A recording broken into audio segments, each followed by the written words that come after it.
नमस्कार, मेरा नाम नीरज वाजपेयी है और आप देख रहे हैं आवाज़ अड्डा। बहुत छोटे से एक दफ्तर से एक कहानी शुरू होती है और उस कंपनी का काम ये होता है कि वो कुछ रेस्टोरेंट के मेनू आपको बताए, आपके लिए सुविधा प्रोवाइड कराए।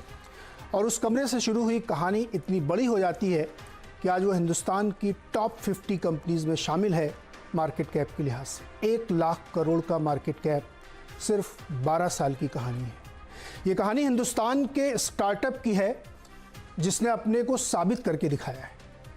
बहुत सारे लोगों को शक था, बहुत सारे लोगों को डर था, बहुत सारे लोगों के मन में क्वेश्चंस थे कि ये ऐसा कैसे हो सकता है। ये जो कहते हैं लोग एक बात कि अमीर और अमीर होता है, गरीब और गरीब होता है, ये एक कहावत के तौर पे कहा जाता है कि जब आप अपॉर्चुनिटी पे शक करने लगते हैं तो आप मिस करते हैं अपॉर्चुनिटी। जोमेटो की कहानी कुछ कुछ वैसी है। सवाल ये कि आज हम ये कहानी आपको क्यों सुना रहे हैं, इस पर हम क्यों बात कर रहे हैं। बात इसलिए कर रहे हैं कि इस कंपनी ने आज हिंदुस्तान में अपनी लिस्टिंग कराई है स्टॉक एक्सचेंजेस पे, और लिस्टिंग के बाद से इसने जो कमाल दिखाया है वो किसी को यकीन नहीं हो रहा था। क्योंकि जब इसने अपने आईपीओ का ऐलान किया कंपनी ने, तो बहुत सारे लोगों को लगा कि ये बहुत महंगी है, लगातार ये नुकसान कर रही है कंपनी, एक स्टार्टअप था, इतनी बड़ी हो गई है, इसकी बैलेंस शीट उतनी अच्छी नहीं है। तो बहुत सारे शंकाएं आशंकाएं हुई और बाज़ार में डिवाइडेड व्यूज़ थे, बहुत स्ट्रॉन्ग व्यूज़ थे। तो जो लोग शक कर रहे थे क्या वो एकदम गलत थे? नहीं, वो भी फैक्ट्स के आधार पे बात कर रहे थे, वही बैलेंस शीट को देख रहे थे। लेकिन जो लोग बहुत उम्मीद से इस स्टॉक को, इस कंपनी को देख रहे थे, उनकी उम्मीदें भी किसी फैक्ट्स पे, किसी तथ्य पे और किसी बड़ी पिक्चर के संदर्भ में थी। तो आज इसको समझना चाहिए कि जोमेटो की कहानी क्या है, क्यों बहुत सारे लोग इसको शक की नज़र से देख रहे थे, क्यों बहुत सारे लोग गलत पड़े हैं। हम लोग कहते हैं फोमो की फीलिंग है, उनको लगता है कि अरे मिस हो गया। 76 रुपये वाला स्टॉक एक झटके में 100 से ऊपर निकला और 1 लाख करोड़ के मार्केट कैप पे खड़ा हो गया। ये कहानी बतानी चाहिए देश को, क्योंकि ये हिंदुस्तान के लिए प्राइड है। जिस कल्चर को हम लोग बनाना चाहते हैं, ये उसकी एक कहानी है। तो इसी कहानी को आज समझेंगे कि जोमेटो में लोगों ने क्या मिस किया और दीपिंदर गोयल ने ऐसा क्या कमाल किया कि आज लोग लाइन लगा के खड़े हैं। जब इसके लिए एंकर इन्वेस्टर की बुक खोली गई, यानी छोटे निवेशकों से पहले बड़े निवेशकों को ये बेचने की बात की गई, तब इसके लिए 1 लाख करोड़ से ज़्यादा की रिक्वेस्ट आई और माल सिर्फ 4000 करोड़ का मिलना था। आप अंदाज़ा लगाइए कितनी डिमांड थी, कितना विश्वास था इस कहानी पे। तो इसीलिए हमने सोचा कि आज आवाज़ अड्डा में इस पे बातचीत होनी चाहिए कि ये सिर्फ एक आईपीओ नहीं था, ये एक सक्सेस स्टोरी है जिसको हमें सेलिब्रेट करना चाहिए। हमारे साथ जो मेहमान हैं जिनसे हम इस चीज़ को समझना चाहेंगे कि ये जोमेटो की कहानी क्या है, क्यों लोग इस पे इतने क्वेश्चंस कर रहे थे और आज उनके मन में क्या हो रहा होगा, इसको समझाने के लिए, बताने के लिए हमारे साथ जो विशेष मेहमान जुड़े हुए हैं, जो इस दुनिया के पारंगत लोग हैं, जो अक्सर आईपीओज़ को देखते हैं करीब से। उनका नाम है आशीष दवे, जो सीईओ मेरे एसेट कंपनी के हैं, फंड चलाते हैं और एशिया के ग्रोथ इक्विटी फंड को हेड करते हैं। गुरमीत चड्ढा है हमारे साथ, फाउंडर एंड सीईओ हैं कंप्लीट सर्कल कैपिटल इन्वेस्टमेंट के, इनसे भी समझेंगे।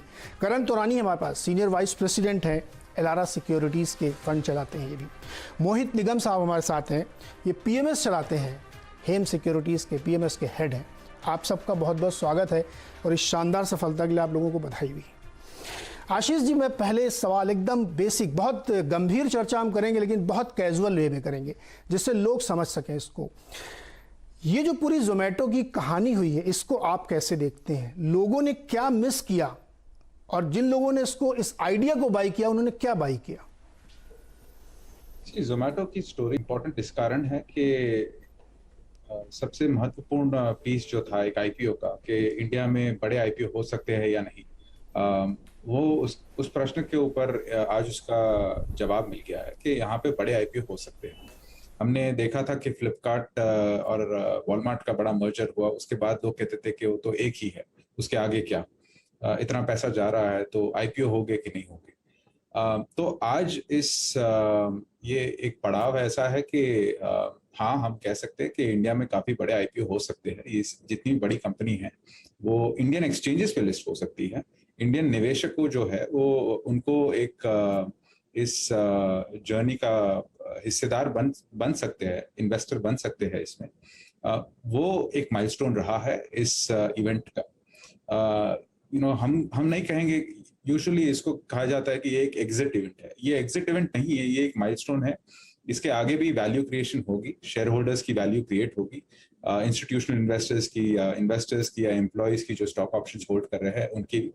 तो ये एक टोन सेट करता है कि आगे जाके काफी टेक कंपनीज आएंगी और वो इसमें पार्टिसिपेट करेगी। और उसका अगेन दूसरा महत्व ये है कि अगर आप यूएस में देखिए कि S&P 500 का कॉम्पोजिशन कैसे चेंज हुआ है, जहां बड़ी कंपनीज थी, तेल की कंपनियां थी या ऑटो की कंपनियां थी या पुराने दौर की जो कंपनियां कहते हैं आज के हिसाब से, वहां उनको रिप्लेस करने के लिए Amazon, Apple, Microsoft, Google, Facebook जैसी कंपनीज आई है। तो इंडिया में भी वैसा एक शिफ्ट आएगा, राइट? और ये उस शिफ्ट का पहला चरण है और पहला पड़ाव है। और इसके बाद हम देखेंगे कि और कितने आईपीओज आएंगे और कैसे कंपोजिशन पूरा हमारे इक्विटी मार्केट्स का चेंज होगा। मार्केट्स विल, एक कहते हैं कि हम गहरे भी होते जाएंगे, डीप भी होते जाएंगे, ब्रॉड भी होते जाएंगे, अलग अलग वैरायटी की कंपनीज आएंगी। ये जो हमने देखा था आईटी सर्विसेज के साथ हुआ था, ये न्यू एज टेक कंपनीज के साथ होगी, कंज्यूमर टेक कंपनीज के साथ होने का है। इस कारण से ये बहुत महत्वपूर्ण पड़ाव है। बहुत ही महत्वपूर्ण पड़ाव। अच्छा, बीच बीच में मैं कहानी सुनाता भी चलूंगा आप लोगों को। जोमेटो करती क्या है, काम इनका क्या है, क्यों इतना बड़ा है? जिनके ऐप में है, जो लोग अपने मोबाइल पे ऐप लेके घूमते हैं, उनको पता होगा कि ये फूड डिलीवरी का इनका सबसे बड़ा कोर बिजनेस है। लेकिन इसके साथ 2-3 और बिजनेसेस ये करते हैं।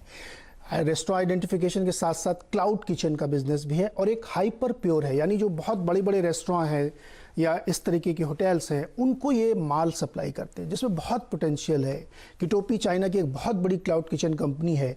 आप उसकी स्टोरी पढ़िए, आप बहुत चमत्कृत हो जाएंगे, आपको रोमांचक लगेगी कि ऐसे बिजनेसेस भी आ सकते हैं। तो जो ये पूरी स्टोरी है, ये शायद एक नए ज़माने की नई सोच की स्टोरी है।